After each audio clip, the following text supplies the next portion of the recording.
Sexual advances నా మీద జరిపినప్పుడు నేను దాన్ని రిజెక్ట్ చేస్తే అది ఈగో అతను తీసుకోలేక నా ఫోటో ఒకటి రాసి దాన్ని నా ఫోన్ నెంబర్ ఇవన్నీ పెట్టేసి ఈమె ఈ సర్వీస్కి ఇంత రేట్ ఈమెది, ఒక రాత్రికి ఇంత అని అతన్ని ఫ్రెండ్స్ గ్రూప్లో షేర్ చేసినాడు. సో వాళ్ళందరి కాల్స్ రావడం ఇట్లా ఇవన్నీ జరిగినాయి. ఎఫ్ఐఆర్ అయింది, పోలీస్ స్టేషన్లో కంప్లైంట్ ఇచ్చిన ఎఫ్ఐఆర్ అయింది. అతన్ని తీసుకొని వచ్చిన తర్వాత అతని వైఫ్ వచ్చింది, ఆమె ప్రెగ్నెంట్, సంఖ్యలో 2 ఏళ్ల పిల్లోడు ఉన్నాడు. మళ్ళీ ఆమె ప్రెగ్నెంట్. ఆమె వచ్చి నా కాళ్ళ మీద పడింది, అమ్మ వదిలేయండి అని. అయ్యో పాపం అనుకుని అప్పటికి నేను అది కేసు అది వెనక్కి తీసుకున్నాను, అయిపోయింది. అది అప్పుడు కాబట్టి ఎప్పుడో 3-4 years బ్యాక్. అదే ఇప్పుడు జరుగుంటే నేను ఇంకోలాగా రియాక్ట్ అయ్యాను ప్రాబ్లీ. పర్లేదమ్మా నీ మొగుడు బయటకు వచ్చేదాకా మిమ్మల్ని మేము చూసుకుంటానని ఆ కేసు వెనక్కి తీసుకోకుండా అట్లా కంటిన్యూ చేస్తుండదని ఇప్పుడైతే. ఎందుకంటే ఇది ఈ పర్స్పెక్టివ్ మారడం అనేది మన ఎక్స్పీరియన్సెస్ రావాల్సింది. ఇప్పుడు ఇక్కడ ఉన్నవాళ్ళు కాకుండా ఇక్కడ మీ వీళ్ళని అడ్రస్ చేసి చెప్పేవి కొన్ని అంశాలు ఇవి. అమ్మాయిలకి ఆడవాళ్ళకి ఒకటి శీలం అనేది ఒకటి ఉంటుందంట. ఓకే, ఫస్ట్ టార్గెట్ చేసేది దాన్నే మగవాళ్ళు ఎవరైనా. ఓకే, ఇప్పుడు నేను ఒకసారి ఏదో పార్టీకి వెళ్ళినప్పుడు ఏదో షార్ట్ డ్రెస్ ఏదో వేసుకుని ఫోటో పెట్టినప్పుడు దాని గురించి ఏవో కమెంట్స్ వచ్చినాయి. అయ్యో అనుకున్నాను. నెక్స్ట్ డే చీర కట్టుకుని ఫోటో పెడితే వంట చేసుకుంటూ ఫోటో పెడితే దాని గురించి కూడా కమెంట్సే వచ్చినాయి. మరి ఏం చేయాలి? ఇంకా మన చేతిలో ఉండదు వీటిని ఆపడం అనేది. ఆ మైండ్ సెట్ అట్లాంటిది. ఒక ప్యాట్రియార్కల్ పితృస్వామ్య వ్యవస్థ స్వభావమే అది. మనకి ఆడవాళ్ళు ఇక్కడే ఉండాలి, ఇంతవరకే ఉండాలి, మీ స్వేచ్ఛ ఇంతవరకే, అంటే ఒక పతంగి లాంటిది అనమాట. మేము ఎంతవరకు వదిలితే మేము ఎంతవరకు డీల్ ఇస్తే మీరు అంతవరకే వెళ్ళాలి అది. సో ఇలాంటివన్నీ పట్టించుకోవద్దు. ఎందుకంటే నెక్స్ట్ ఇప్పుడు మీరు కూడా సోషల్ మీడియాలో ఉన్నారు, అమ్మాయిలు మీరందరూ ఉంటారులేండి, తర్వాత అయినా సరే ఎట్లాగో చేతిలోకి ఫోన్ వస్తుంది, వచ్చిన తర్వాత సోషల్ మీడియా అనేది ఎట్లాగో తప్పదు. కాకపోతే ఆ సోషల్ మీడియాకి వెళ్ళిన తర్వాత ట్రోలింగ్ కానీ కొన్ని నెగిటివ్ కమెంట్స్ కానీ విమర్శలు కానీ ఇవన్నీ కూడా తప్పవు. అవన్నిటినీ సీరియస్గా తీసుకోవద్దు. వాటి వల్ల మనకి మన లైఫ్లో పెద్ద పెద్ద వచ్చే చేంజెస్ ఏమీ ఉండవు. కాకపోతే అందరూ ఒకలాగా తీసుకోవద్దు దీన్ని. ఇప్పుడు మనము ట్రోలింగ్ గురించి మాట్లాడినప్పుడు అన్నిటికన్నా దీంట్లో అండర్ రేటెడ్ వచ్చేసి మెంటల్ హెల్త్ పట్టించుకోరు. అంటే ఒక ట్రోల్ గురవుతున్న వ్యక్తి మెంటల్ హెల్త్ కండిషన్ ఎట్లా ఉండొచ్చు. సూసైడ్ చుట్టిగానే అవ్వవు, ఊరికేనే ఎవరో టైంపాస్ కోసమో ఎక్స్పెరిమెంట్ కోసమో చేయరు ఇట్లాంటివన్నీ. ఆ లెవెల్ వరకు వెళ్తుంది అది. ఇప్పుడు ప్రాంశు గురించి తను మెన్షన్ చేసినారు, 16 ఏళ్ళ అబ్బాయి అంతే. అంటే తను ఎంత సఫర్ అయ్యి ఉండొచ్చు, ఎంత కుమిలిపోయి ఉండొచ్చు ఆ కమెంట్స్ చూసి. తను చేసింది ఏం లేదు, జస్ట్ మేకప్ వేసుకుని ఒక వీడియో పెట్టుకోవడం అంతే.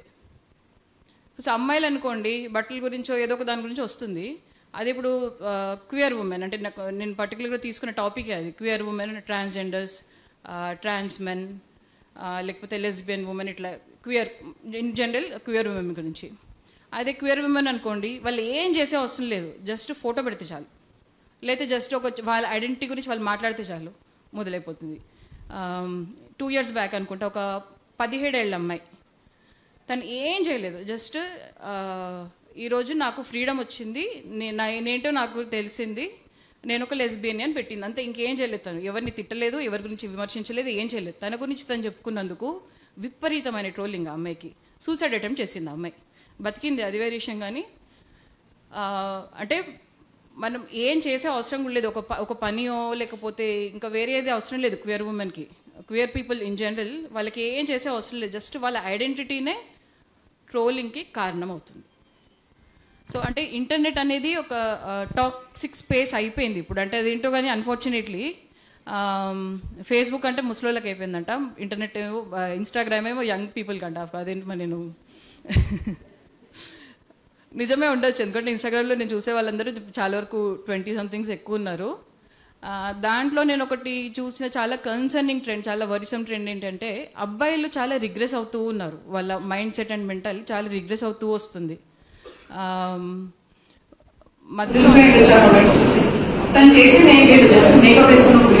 తెలుస్తుంది, జెండర్ పర్స్పెక్టివ్ వస్తుంది అని. కానీ ఈ మధ్య వస్తున్నది చూస్తుంటే మొత్తం వెనక్కి పోతున్నట్టే అనిపిస్తుంది. ప్రతిదీ అన్నిటికీ మాట్లాడితే సంస్కృతి, సంప్రదాయం, సగ్గుబియ్యం అన్నీ ఇవే ఉంటాయి. మొత్తం అంతా అబ్బాయిలు మాట్లాడేవన్నీ సగం అవే ఉంటున్నాయి దాంట్లో. అమ్మాయిలు ఎంతైతే ప్రోగ్రెస్ అవుతూ వస్తున్నారో అంటే ఒక్కొక్కటి సంఖ్యలు దంచుకొని ముందుకు వస్తూ ఉంటే అబ్బాయిలు మాత్రం ఒక్కొక్కటి వెనక్కి వెళ్తున్నారు. అంటే అమ్మాయిలకి ఎట్లా ఫ్రీగా ఇట్లా ఉండాలి అని నేర్పిస్తున్నారు, కానీ అబ్బాయిలకి దాన్ని ఎట్లా డీల్ చేయాలి, మీరు ఎట్లా ఉండేలేదు మాత్రం ఆ పర్స్పెక్టివ్ అనేది అబ్బాయికి రావట్లేదు, నేర్పించట్లేదు ముఖ్యంగా. అంటే ఇవన్నిటికీ కూడా ఇప్పుడు మనకి పొలిటికల్ వాతావరణం ఉంటే ఏదైనా ఉండొచ్చు. ఇప్పుడు ఫాసిజం ఎక్కువ అవుతున్నప్పుడు ఇదంతా కూడా డిజిటల్ ఫాసిజమే. ఓకే, ఫాసిజం ఎక్కువ అవుతుంది, రైట్ వింగ్ అన్ని చోట్ల బలపడుతూ ఉంది. సో దాని వల్ల కూడా ఇదంటే సైకిల్ లాంటిది. రైట్ వింగ్ వల్ల వీళ్ళు బలపడుతున్నారు, వీళ్ళ వల్ల రైట్ వింగ్ బలపడుతుంది, సింపుల్. సో ఇవన్నీ మనం అవాయిడ్ చేయలేము. ఇవన్నీ మార్చగలమా అంటే లేదు, ఎవరూ మార్చలేము దీన్ని. ఎందుకంటే ఈ మైండ్ సెట్ ఇప్పుడు కాదు, ఎప్పటి నుంచో ఉన్నది. తను చెప్పినారు ఎప్పుడో ఇంటర్నెట్ లేని కాలం నుంచి కూడా ఉంది ఇవంతా. దీన్ని మార్చలేము మనం. ఇప్పుడు ఇంటర్నెట్లో ఉండే వాళ్ళు ఎక్కడి నుంచి ఓడిపడలేదు, మన మధ్యలో ఉన్న వాళ్ళే అదే మైండ్ సెట్ని వాళ్ళు అక్కడ చూపించుకుంటున్నారు.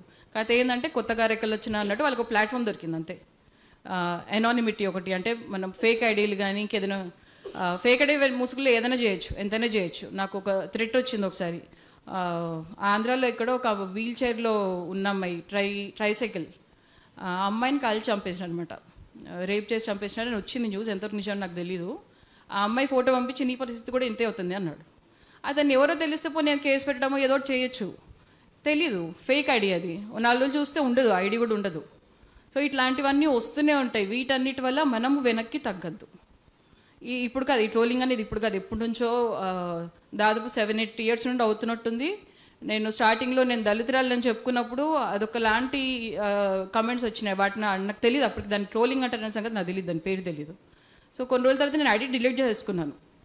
ఎందుకు ఇదంతా నేను ఉన్న సోషల్ మీడియాలో ఏదో టైంపాస్ కోసం, నాకు ఎంటర్టైన్మెంట్ కోసం, నేను ఇంకొకరికి ఎందుకు ఆబ్జెక్ట్ ఆఫ్ ఎంటర్టైన్మెంట్ అవ్వడం అన్న ఉద్దేశంతో డిలీట్ చేసుకున్నాను. అయితే మెల్లమెల్లగా నాకు అర్థమైంది ఏంటంటే మారదు. మనము నీ ఐడెంటిటీ నువ్వు ఏదైనా కానీ, నువ్వు ఒక ఉమెన్, ఒక దళిత్, క్వియర్, అందులో ఈ ఇంటర్సెక్షనాలిటీ ఉంది అంటే నువ్వు ఏ ప్లాట్ఫామ్లో అయినా ఎంతకాలమైనా దీని గురించి ఉన్న ప్రీజుడిసెస్ అనేది మారదు.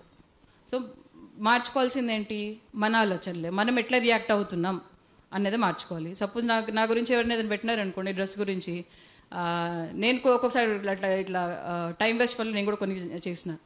నా డ్రెస్ గురించి అంటే నెక్స్ట్ డే షార్ట్స్ వేసుకొని ఫోటో పెట్టేదాన్ని, అది ఇప్పుడు ఏంటి అని. నువ్వు హిందూ ద్వేషం అంటే నెక్స్ట్ డే బొట్టు పెట్టుకొని ఫోటో పెట్టుకోదాన్ని, అయితే ఏంటి అని. అయితే వాళ్ళకి ఇట్లా రెస్పాండ్ అవ్వడం మానేసేయాలి మనం. మన లైఫ్ మనది, మన అకౌంట్ మనది, అది మన ఫ్రీడమ్. ఈ సొసైటీ ఇంకా ఈ దేశం వాళ్ళదెంతో మనది కూడా అంతే, మనకు కూడా అంతే స్వేచ్ఛ ఉంది, దాన్ని మనం వాడుకోవాలి. అయితే ఇంకొకటి, నిర్భయ, దిశ ఇట్లాంటి ఇన్సిడెంట్స్ అయినప్పుడు అందరు కలిసి ఫైట్ చేసినారు, కొత్త చట్టాలు వచ్చినాయి. కానీ ఈ ఆన్లైన్ ట్రోలింగ్ విషయంలో మాత్రం ఇంకా అంత స్ట్రాంగ్గా మనం ప్రభుత్వం మీద ఇంకా ఒత్తిడి తేయట్లేదు అనిపిస్తుంది. నెక్స్ట్ అందరం కలిసి చేయాల్సిన పని అది.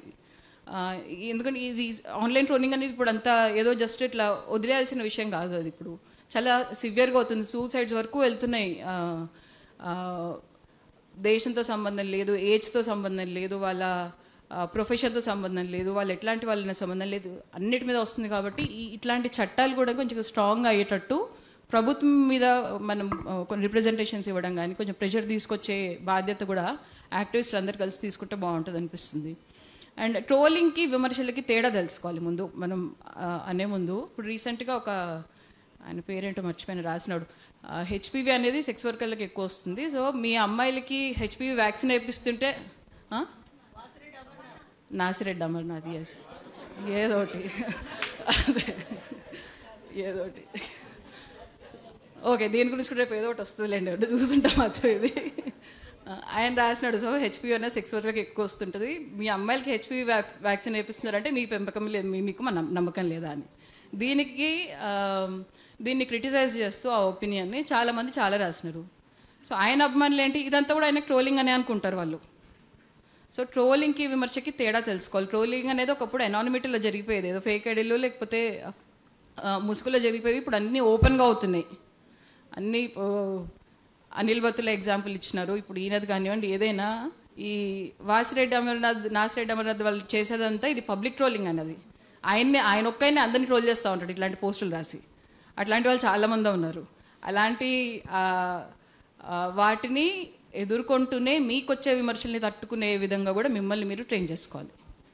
ఎందుకంటే ఆ ఇంటర్నెట్ అందరిది, మహిళలది. ఇప్పుడిప్పుడే మనకి ఒక ఆడవాళ్ళకి ఒక స్పేస్ అంటూ దొరికింది మాట్లాడుకోవడానికి. అవన్నిటినీ మనము మన చేతిలోంచి వదులుకొనివద్దు. ఎవరి గురించి ఎవరేదో ఒక మాట అన్నారు కదా అని వదులుకొనివ్వద్దు. So this is our space and let's reclaim it. Jai Bhim. Thank you.